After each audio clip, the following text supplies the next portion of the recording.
What's going on, family? Black Phoenix checking in with you right now. I'm on a little break. I'm at Starbucks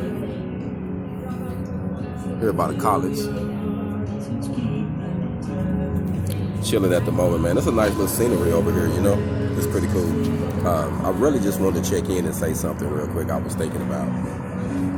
I realized that some people will watch you and dislike you and have negative bullshit to say about what you're doing, and you don't even know them. You're not checking on their life. You're not saying nothing about them, but they watching you make progress, and they saying they want to do this and do that, but they ain't doing nothing, and you making moves. I mean, regardless of what situation you in, you still knocking on doors and making things happen. And I really think it bothers them, because what it does, it shows them that they need to get off their ass. You see what I'm saying? Some people are lazy to the system and willing to let the system fuck them, but want to claim that they bosses and entrepreneurs or they can do this, but then they ain't putting in the work. But when they watch someone like us, when we really grinding and put in the work, we make them look like pieces of shit.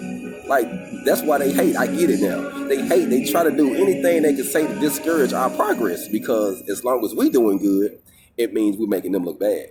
So don't let the hate, man, discourage you, man. Fuck them. You know what I mean? Because at the end of the day, they watching you. They watching you. You ain't watching them. They tuned into you, and they steady tuning in, talking bullshit. So let it be what it is, man. Live your dream. Get your hog on, and fuck haters. All on.